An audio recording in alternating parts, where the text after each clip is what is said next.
Hello and welcome back to another episode of Critical Reactions with your host, Bryan. We're going to continue on with this week's theme of comfort music, the music that you turn to when you want to get some stress off your shoulders, when you want to feel comforted and warm, just trying to find some nostalgia, maybe just something that returns you to that feeling of centeredness. This is incredibly personal, so it's not really going to be much of a through line between all of these tracks. Some of the songs you might agree with, yeah, very comfortable track. Others you might find don't bring any comfort to you at all. Today we're going to dive into some In Mourning. The track we're looking at is Colossus from the Weight of the Ocean album. Let's dive in, see what In Mourning is bringing to the table today.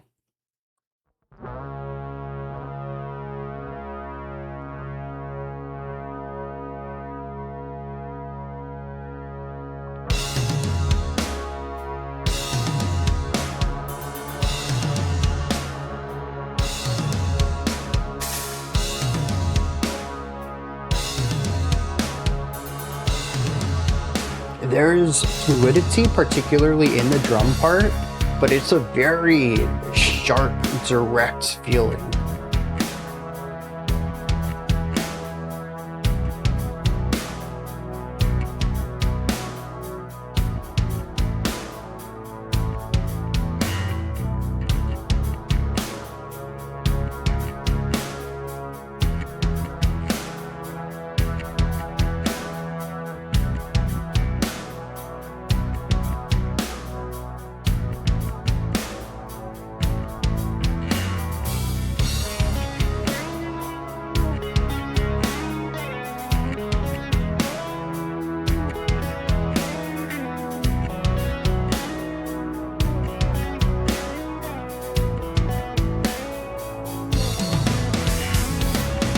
Oh,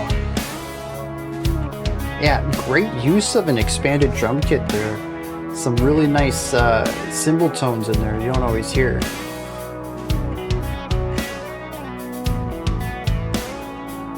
I love the slides on the melody too, once again leaning into that fluidity.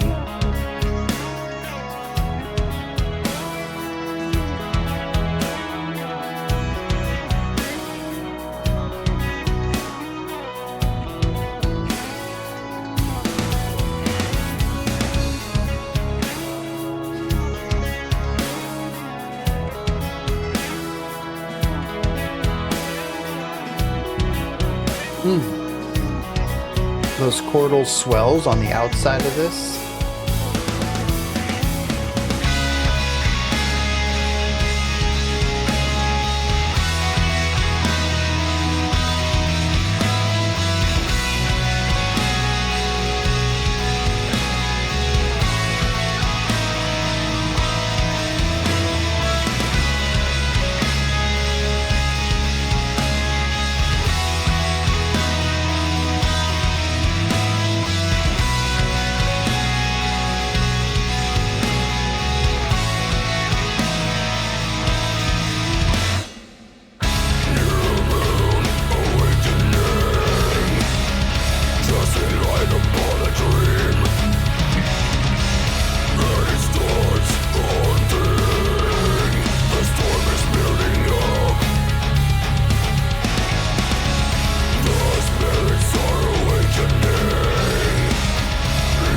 Oh, the back and forth is fun.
Very interesting chord progression here.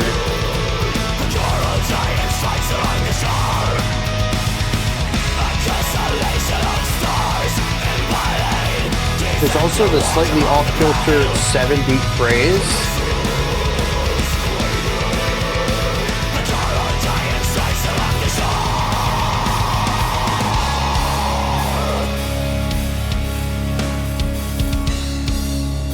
Offbeat rhythmic devices have been present since the beginning though. One of the earliest guitar rhythmic patterns was based around a dotted quarter note, creating friction against the quarter note beat behind it.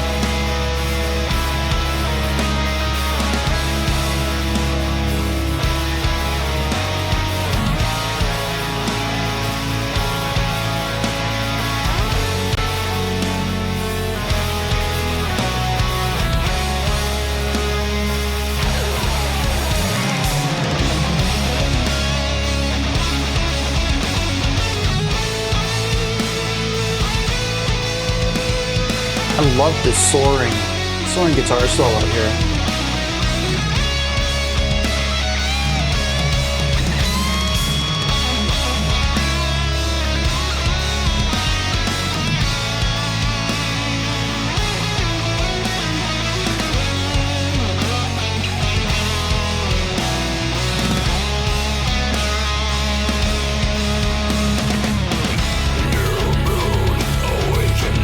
Right here, this is the dotted quarter.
Very sharp contrast from a lot of what this track explored. The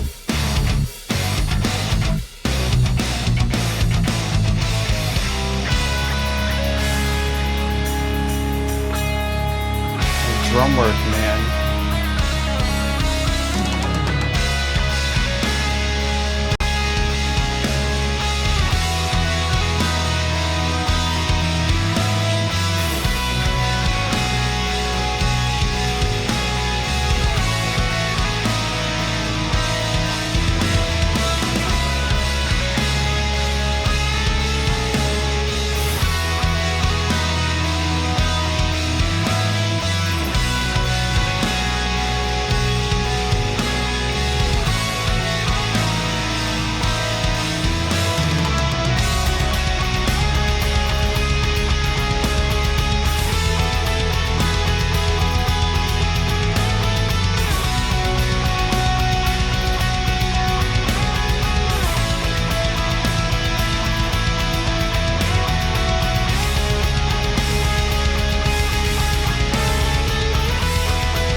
Yeah, cool track right there.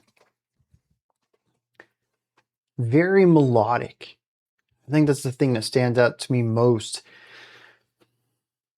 The guitar line, certainly in places, and we have multiple guitar solos in here, but even outside of those isolated, uh, I should say specified areas for the guitar to take lead, it still has more melodic riffage going on in all sorts of places throughout this song. But there's also the drum work too. And I think the two of these instruments really shine on this track because the drums are consistently melodic. That's not to say that they don't have some sort of core pulse going on in the background, but that there's such a large kit at store here. I would say there's at least 7 cymbals, maybe more. I think there's also 4 toms. They have a higher pitched top of the tom range than most kits do. A standard kit would be usually your floor tom and one other, maybe 2 other, but I think this has a 4th, even higher pitched tom, so we can have these really wide runs from the highest pitched drum to the lowest pitched drum within these fills. And when you pair in all of the different timbres of the cymbals with the expanded, well, technically note choice on the drum kit itself, you end up with a lot of options to create unique movements across the drum kit and to use so much of it, so many sounds and textures and timbres, so that it doesn't always just feel like repeated ideas throughout this. Now, a lot of the melodic drumming, I think, if I remember correctly, is reserved more for fills, but we have a ton of fills in this track. This drummer is doing a drum fill, even if we're not moving from one section to another. Even if it's just been 4 bars, we're still in this same section. Maybe it's still the verse or whatever. And the drummer's like, now's a good time to throw a fill in there. And we'll just get this nice melodic run in the middle of this entire concept. So we have the drummer who keeps things consistent. They are still the human metronome on this track, but they have just as much input in keeping the song feeling fresh with momentum and having melodic qualities to it as the guitarist does. And the guitarist is just very clear. Lots of great melodies on here. I mean, we had the final 2 minutes of music there. We had a solo towards the middle of the track. And even when they're just playing chords, like in the chorus, which is just this big, massive section, it feels like the guitars are twice as large as they were, and the chords are soaring. We're not looking at lower end stuff, playing, open chords or just power chords down on like the 1st or 2nd fret or something to get these meaty tones out. Like this is a massive, beautiful, higher pitched chord progression. And it just feels like there's a melody within the chords too, that it's not just this chord for this bar, this chord for this bar. Like the strumming helps create melodic movement. And I think that's the other thing that really shines through on this track. It is metal. At the end of the day, this is a very beautiful, melodic death metal, probably. Parts of this feel really light for death metal, but I think that's the genre it would fall under. Particularly with the harsh vocals, though, there's parts of that kind of feels more doomy to me at times too, especially with the feeling of this track. It feels slow, though we are sitting at like a 110 beat tempo, beats per minute. It is brisk technically, but it feels like it takes its time. But it has that doomy quality to it. The low growls and the slow movement. Probably death metal, though, still at the end of the day. Regardless, my point being that whether it is death or doom, those genres tend to really focus on the lower to the medium range of instrumentation. The higher pitched notes for guitars or vocals even tend to be reserved for solos. But here, the higher pitched tones are everything, even from the starts. It says, hey, these brighter tones are going to lift the track up. The weight will come elsewhere from other parts of this song, whether it be the time feel or maybe the bass guitar, maybe just the heaviness of the song at large, the way that it moves so slowly. And that duality is kind of interesting too, because when you think of a Colossus, a beast just larger than life, they tend to move slowly, at least for our perspective. They take so long to move one step in front of the other, yet they are crossing distances in mere seconds that would take us hours. There is that duality of speed and weight.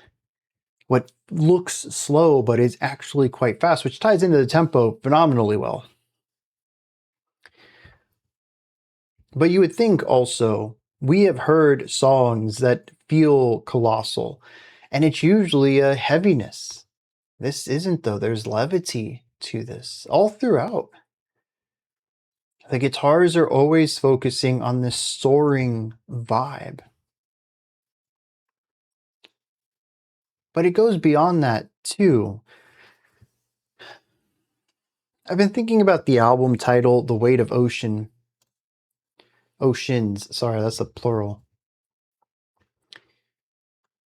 And we listened to a track last week from Sarah Brightman, I believe it was, for the Watery Vibes theme. It was one that wasn't originally picked, but I went back and checked out last week regardless. And something I made note about it was that the song kind of felt more spacey to me, the vastness and emptiness of space. But that I could see a watery parallel to that space and the ocean are kind of similar. I think I still feel them musically different, but there are a lot of parallels between the two. And I wonder if that's going on here too. Now, maybe the song has nothing to do with the water, it's just on an album that has oceans in the title. But I do get a very spacey vibe off of this. There is a grandiose, a larger than lifeness element here that works really well with the concept of a colossi. But it, again, kind of lacks the heaviness and weight of it all. This is a lighter track than I would associate with that. But what if it wasn't a literal Colossus? What if it was just something larger than life, something impossible to wrap your mind around? I think the ideas of levity, of expansiveness, and there's even, I would say, a particular dark beauty in this track. A lot of that captures my mind and places it into the realm of space. The vastness of it, the unknowing of it, the sheer destruction and uncaring of humanity, but also the beauty that is found in space too. And again, all of these themes still kind of tie into the ocean as well. The ocean doesn't care about us. The ocean is incredibly dangerous for humanity. We have to design all sorts of safety measures in order to explore it. We need devices and vehicles in order to explore the depths. And even some places we don't go ourselves at all. We now have, remotely piloted submarines or vehicles or whatever, because it's just simply too deep down.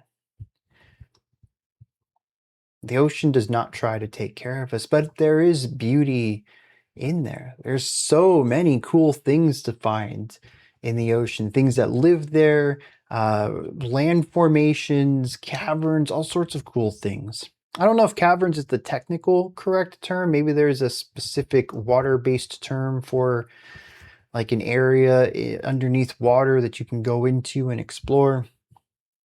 I'm going to stick with cavern though. And it is vast, and it's kind of larger than life too. It takes up so much of this earth, and it's kind of difficult for humanity to understand just how big, how deep, how expansive the oceans can be. And being that it does take up such a vast amount of this planet, it sort of is a colossus on this little rock here.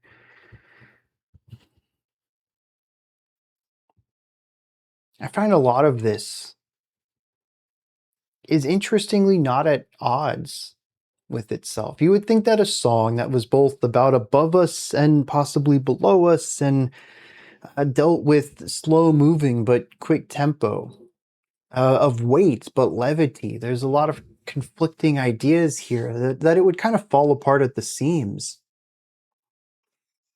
but it doesn't. We do have some chugging parts in here. We have that really odd dun dun dun dun dun dun dun dun dun dun dun dun, that dotted quarter accent beat in the verse, possibly. It rubs up against the 2 and 4 backbeat. Not really hard, putting that idea, which is kind of just an eighth note triplet in there, against the quarter beats. Lots of music has done it, but it does create our first instance of this rhythmic friction. We'll see this later on in the track done to a stronger effect. I pointed that out during the reaction somewhere in the middle of the song. This is a heavy riff. There's not much going on, just this chugging against some slightly dexterous drum work.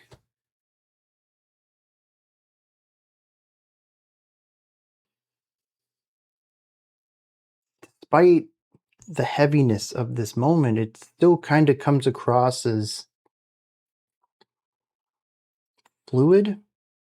And this is a word that I'm just now remembering I had brought up at all. The beginning of this song, I conducted it out rather shoppily, very sharp hand movements, because it did feel very directed. But once some more ideas came in, you can feel the smoothness of the song. There's a nice fluidity to it.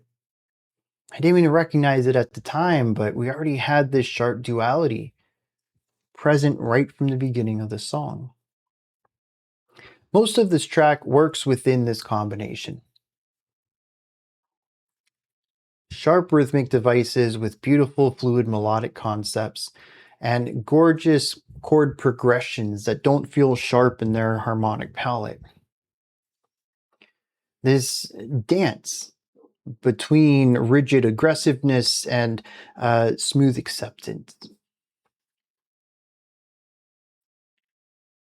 The song finds a multitude of ways to explore this duality, always feeling like it should be two things simultaneously that can't exist, or maybe from another perspective, balancing two opposing concepts well. I think this is what holds the entirety of the song together, as different as the intro is from the verse, from the chorus, from the bridge guitar solo stuff, from the outro. They all capture this colossal elegance. Except for that section, or in the 6-minute mark somewhere. I don't think it was the penultimate section, but it might have been the one right before that, when it was just metal, no elegance, no levity, a low, rhythmically jagged tone, just chugging away on this one note. And I had mentioned when it was over, or maybe during it, that it just felt out of place with everything else. I'm not sure what to make of that yet. It feels like an odd inclusion in this track, something that has balanced its sides very well, and at this point is succumbing to the weight of one side.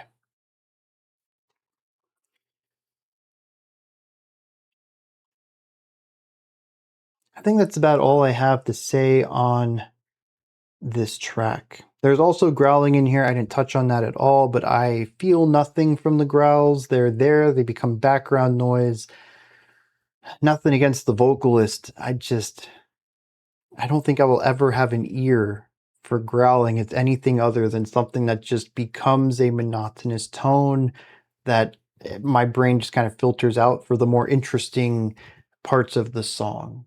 subjectively interesting parts of the song, melody and rhythmic devices, harmony. That's just a texture.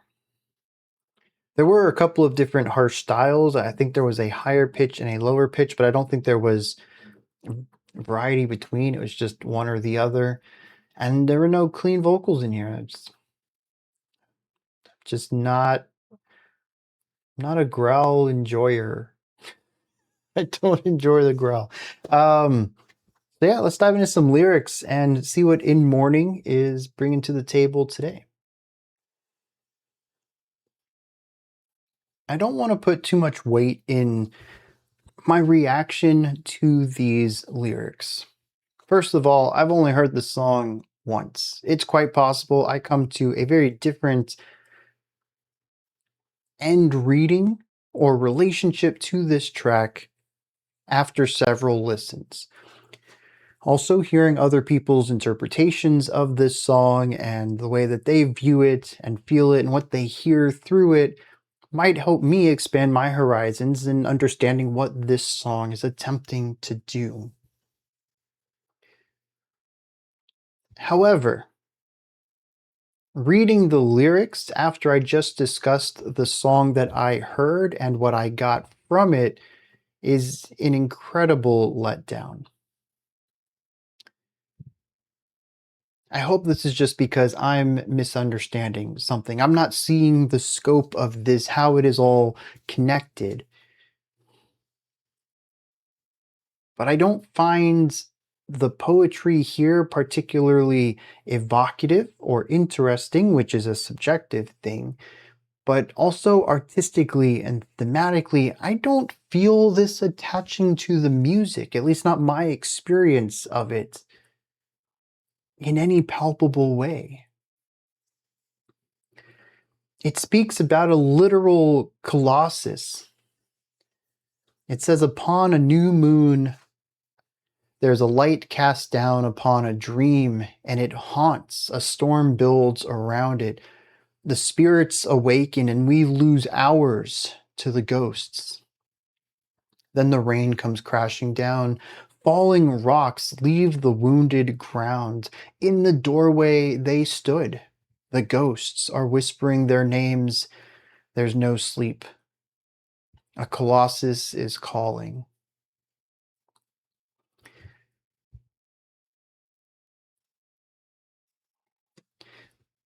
I'm just going to read the last 5 lines, then we'll talk about it.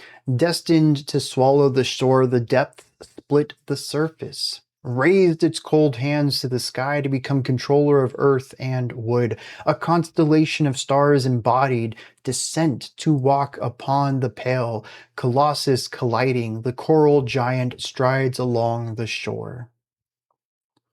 It is a remarking of the utter destruction and damage to the surface of whatever planet they're on as this giant coral beast walks across the shore.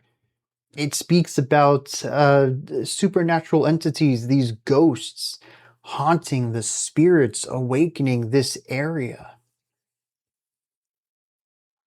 That might be more figurative, but colossals aren't real either. If I believe that they're literally talking about a giant coral beast, who's to say that spirits can't be a part of this world as well?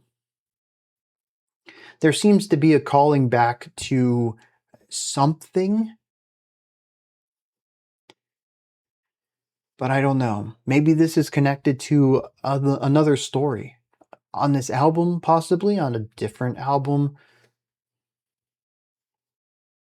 But it simply says that on this day, a beam came down from the sky and it threw rain and rock everywhere, and it called the Colossus, and then he came up from the depths of the ocean, cracking this plane in two and breached the shore and destroyed a bunch of stuff. And like, where is all the levity? Where's the elegance to this? these lyrics fit the vibe I get from the vocal delivery. It does not fit my understanding of the melodic instrumentation here. They almost seem of two worlds. And now that I say that, I suppose that's fine. Again, I might be missing something, but I suppose my final read on this is simply that it's possible the music was written devoid of the lyrics, or maybe vice versa. There's plenty of music where the guitarist and drummer and bass, they just create some sick music, and the vocalist sings some cool stuff, and they're just not super connected thematically. It's a lot of good music like that. But for me, my favorite works are always the ones that are thematically cohesive, where I can feel the music embodying the vocal delivery, and that feeds into the lyrics, which expands on the vibes and atmospheres that the music is creating, and all of it working in tandem to tell a phenomenal story, whether that is crushing or enlightening or empowering or whatever. And here I just kind of see two things that happen to be going on simultaneously. However, these are just my thoughts on Colossus from the group in Mourning. What did you think of this song? Is there anything that stood out to you? Anything that you would like to add on to what I said or correct me on? Do you find this comforting? Is there anything you'd like to add on to anything that's been said today? Let me know. Put all of that and anything else you'd like to add into the comment section below. Above that, in the description box, is a link for Linktree. It takes you here. You can find links to my music, ways to support the channel, a link to the Discord server, and so much more. Above that, if you could, like, subscribe, and ring the bell. I greatly appreciate all three of those. I'll be back tomorrow, 5 p.m. Eastern Standard Time, 9 p.m. UTC as usual. Until next time, remember to be critical, not cynical, of the music you listen to, and have a fantastic morning, afternoon, or evening, whenever you choose to watch my videos.